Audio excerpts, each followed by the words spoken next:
I call him Lenny, my imaginary friend. I always get a little nervous when Lenny goes missing. We're not entirely inseparable. He'll often disappear for a few hours before popping up beside me again unexpectedly. But when I don't see Lenny for a full 24 hours, that's when I start to get anxious. Anxious not for myself, but for what Lenny might do unsupervised. He has a tendency to do some nasty things on his own. And now, I can't find him anywhere. In fact, it's been over a week since I've seen him. Don't get the wrong impression. Lenny really is a good guy. He wears a wide, mischievous grin on his face almost constantly. He loves to joke irreverently and make well-timed, sarcastic remarks.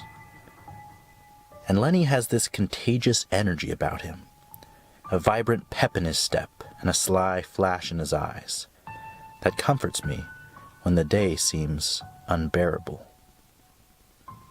Sometimes, after I've suffered a particularly bad beating, Lenny will stand beside me, making exaggerated faces and swearing like a homeless drug addict, until I just can't keep a straight face anymore, and I break into tears, laughing. You're probably thinking I'm crazy. You're probably wondering why you're listening to some unstable 12-year-old kid from Ohio describe his imaginary friend. And I get it. Having an imaginary friend is pretty weird.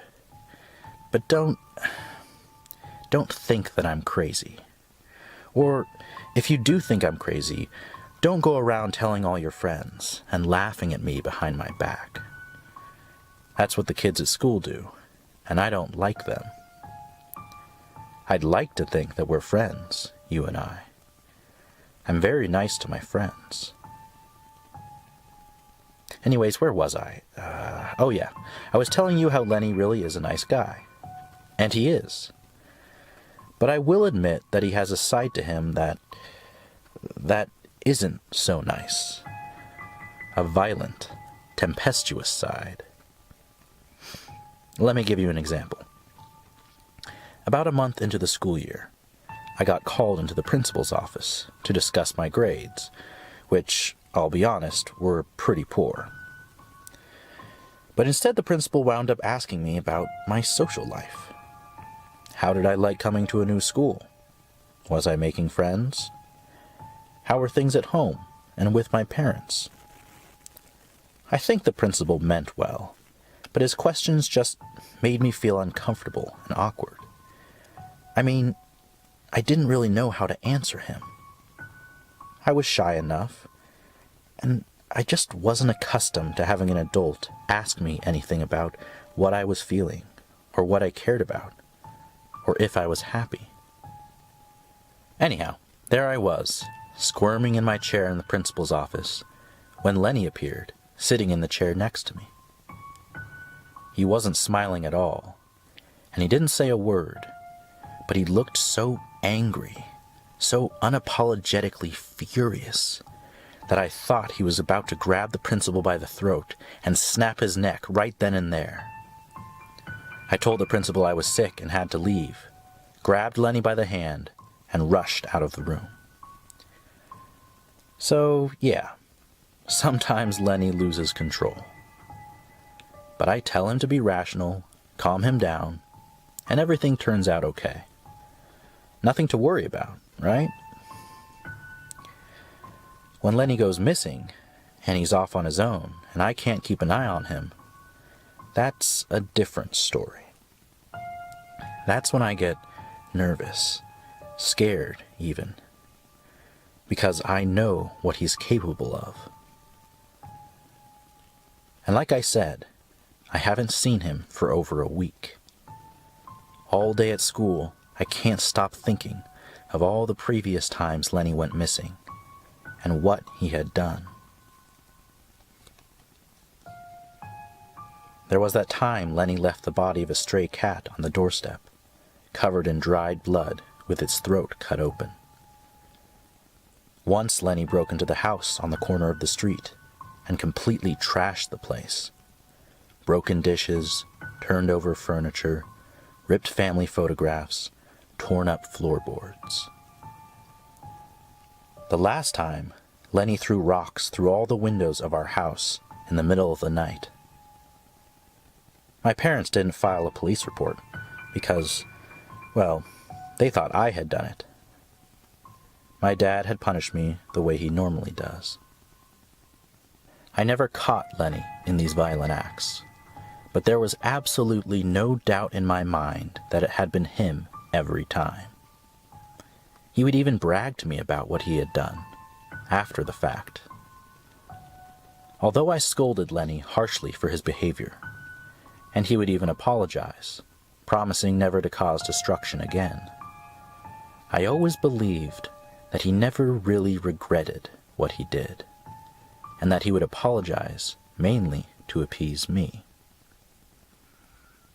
I kept playing these episodes over and over in my head, drowning out whatever boring facts the teachers were reciting or whatever stupid comments the other kids were making. I was so distracted, I barely even minded when a few of my classmates grabbed my lunchbox and ate my food. I was busy imagining what terrible thing Lenny might do next. The second I got home from school, I raced inside to look for Lenny in my room. But, just like every other day in these past 8 days, there was no sign of him. He wasn't munching on double-stuffed Oreos on the big chair in the corner, wasn't sprawled out on my bed watching TV. My room was empty, and there was no sign of Lenny anywhere else in the house. I'd been worried since Lenny had first gone missing last Tuesday, but today the anxiety felt more urgent, as if Lenny was right on the brink of doing something truly horrible. I was so desperate, I even asked my mom if she had seen anything weird happen today at home. She told me to stop being weird and to clean the house, or else my father would have to deal with me when he got home.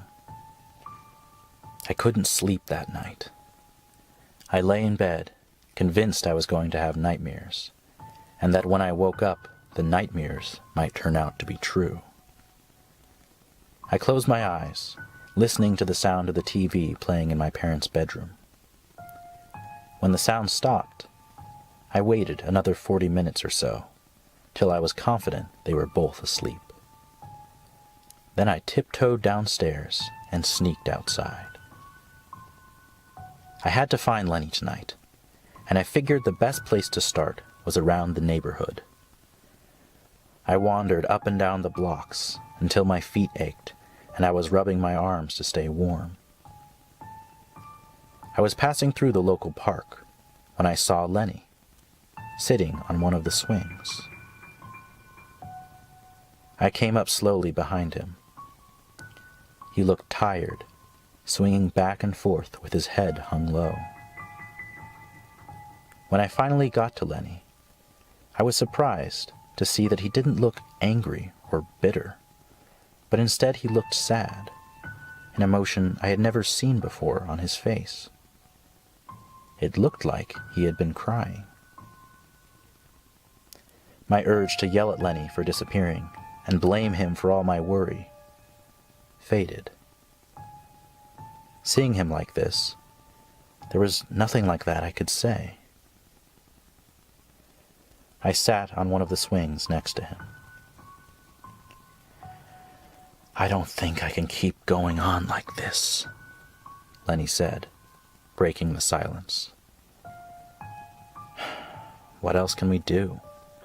I asked, looking straight ahead into the dark. "You know what I'd love to do?" Lenny started, and I could hear some of his signature rage in that voice. But he trailed off and didn't finish the sentence. Then, "I can't stand the way they treat you at school.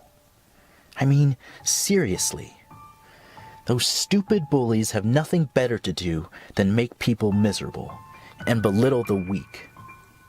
And that girl, she's such a nasty... Wait, what girl? I interrupted. You know, Mary Michelle. You had a crush on her. And she was so dismissive and rude when you tried to talk to her. It was just disgusting. Yeah, well, I'm not good at that stuff. You know that, I told him. I should set the school on fire, burn them all alive, and watch them scream. Lenny, don't say that. That's a terrible thought. You can't just do things... I mean, you can't kill innocent people. Innocent? Ha! Lenny laughed at me, but then grew silent again. You know that wouldn't solve anything, anyways, I told him quietly. I know you're my friend, and you care about me, and you want to help me with my problems. And you know I hate school, and I'm miserable and lonely. But killing the bullies at school, it doesn't help anybody.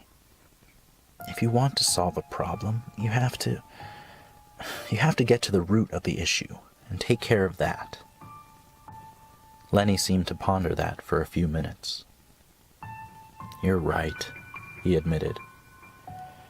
I'm not looking at the real issue.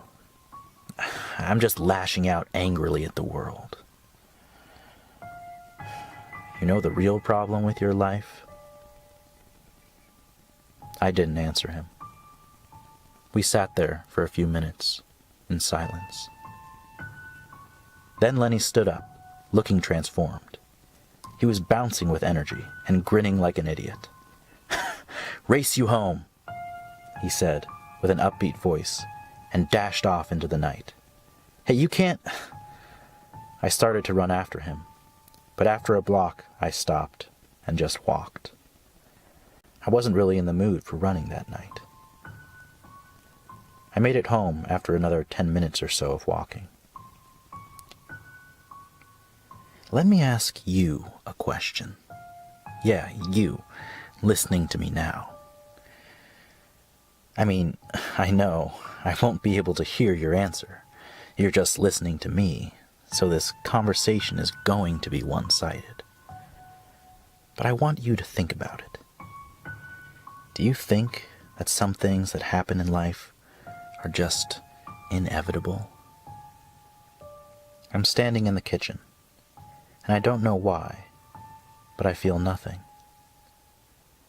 I'm unusually calm, and my mind is silent, which is a pleasant change, honestly. I walk over to the phone as if I were sleepwalking, pick it up, and dial 911. Then I place the phone down on the counter without hanging up.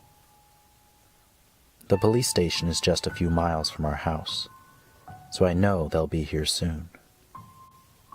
I go over to the kitchen sink and wash my hands for a minute, using lots of soap. Not all the blood comes off, but most of it does. I sit down at the kitchen table, just staring into empty space. I suppose I won't have to go to school today. I can hear the sirens approaching in the distance, getting gradually louder. I know that I'm going to be arrested, but I wonder what the police will think. I wonder if they will believe me when I tell them what Lenny had done. That Lenny had stabbed my mother and father to death in their sleep. I don't know, but I guess it doesn't really matter now, does it?